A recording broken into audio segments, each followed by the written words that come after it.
আপনি dust allergy, food allergy, চাকা চাকা অ্যালার্জি, চুলকানি অ্যালার্জি, দাউদজনিত অ্যালার্জির সমস্যার কারণে আপনি লোক সমাজে যেতে পারছেন না। আপনি কি সম্পূর্ণ প্রাকৃতিক উপায়ে অ্যালার্জির স্থায়ী সমাধান খুঁজছেন?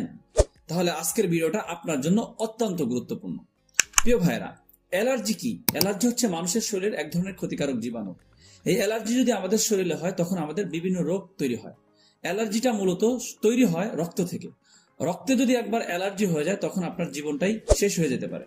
রক্তের মধ্যে যে ক্ষতিকারক জীবাণু, এগুলো আমাদের শরীরের বিভিন্ন অর্গান নষ্ট করে দেয়, যার ফলে আমরা বিভিন্ন রোগে আক্রান্ত হই। আমাদের ত্বকগুলো নষ্ট হয়ে যায়, ঘাও পসরা হয়ে যায়, চুলকানি হয়ে যায়, দাউদ, একজিমা, সোরিয়াসিসের মতন মারাত্মক রোগ তৈরি হয়ে যায়। তাই আমরা দীর্ঘদিন ধরে অ্যালার্জির ওষুধ খাই।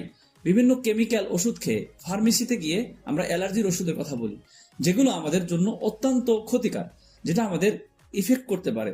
আমাদের কিডনি ড্যামেজ হয়ে যেতে পারে, হার্ট ব্লক হয়ে যেতে পারে, লাংসের উপরে ক্ষতিগ্রস্ত হতে পারে। তাই আমরা অনেকেই না জেনে বিভিন্ন কেমিক্যাল ওষুধ খেয়ে আমাদের জীবনকে নষ্ট করে দিচ্ছি।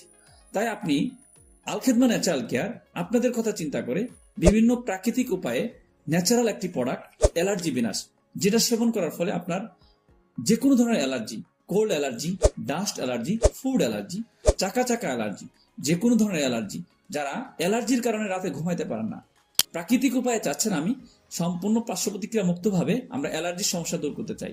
তাই আল খেদমা ন্যাচারাল এই অ্যালার্জি বিনাশটা, যেটা সেবন করার ফলে আপনার প্রাকৃতিক উপায়ে স্থায়ীভাবে অ্যালার্জির সমস্যাগুলো দূর হবে।